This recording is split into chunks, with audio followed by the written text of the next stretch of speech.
Congress President Mallikarjun Kharge asserted today that no one can remove the reservation and emphasized that it was introduced by Dr. B.R. Ambedkar, not Prime Minister Narendra Modi.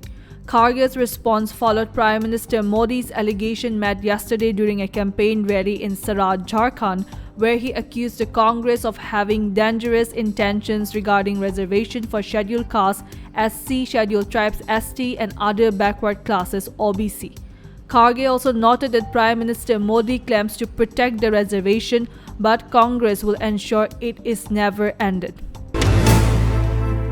Manipur BJP President Sharda Devi today urged the immediate release of 3 women and 3 children reportedly abducted by militants in Jirbam district. She described the abduction of 6 family members from Barobakra and Jakurador as unfortunate and appealed for their safe return on humanitarian grounds.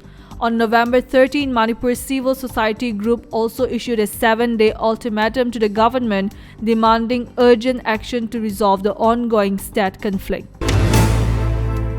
A 60-year-old man, Nikam Sangbya, attacked over 10 people with a machete at a district hospital in Arunachal Pradesh today, resulting in the deaths of 1 woman and 1 man. The officer in charge of Sepa police station and his team subdued the attacker, sustaining minor injuries.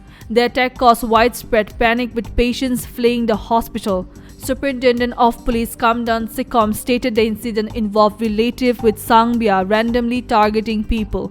3 of the injured were referred to the TRIHMS hospital in Naharlagun, while others received treatment locally. Sikom assured that the accused would face severe punishment. Professor Sherwin May Sungo has declined her appointment as Pro-Vice Chancellor of Northeastern Hill University, Nehru Shillong campus, citing issues with the appointment process. I have received notification via WhatsApp, but it was not signed by an appropriate authority, so I do not accept this offer, Sungo told students today. She expressed support for the ongoing student protests, commending the efforts. Dr. Femline K. Marak, appointed Pro-Vice Chancellor for the Tura campus, has already reportedly declined the position as well. The appointments were announced by Vice Chancellor Professor Prabha Shankar Shukla amid a hunger strike demanding better facilities and the resignation of Shukla and 4 other senior officials.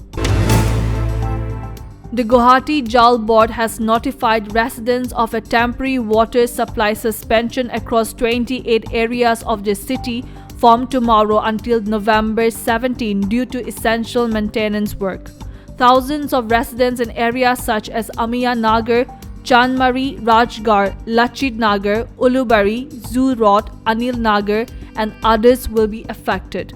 In an official statement, the Jal Board stated the suspension is necessary to facilitate the removal of pipeline loops and to integrate new areas into the water supply network.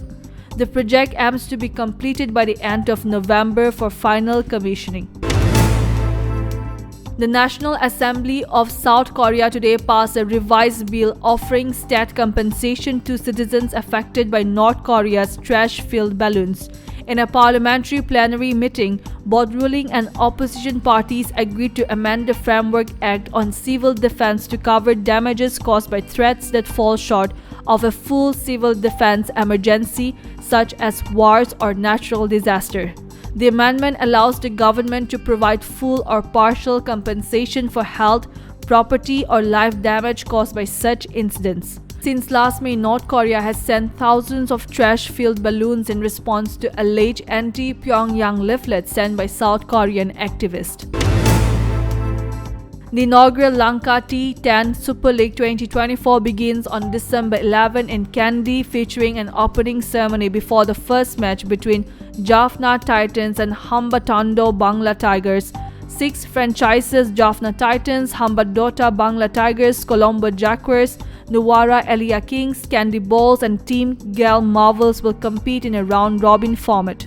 The qualifiers and eliminator are set for December 18, with Team 1 facing 2 in Qualifier 1, Team 3 taking on Team 4 in the eliminator, and the Qualifier 1 runner-up meeting the eliminator winner in Qualifier 2.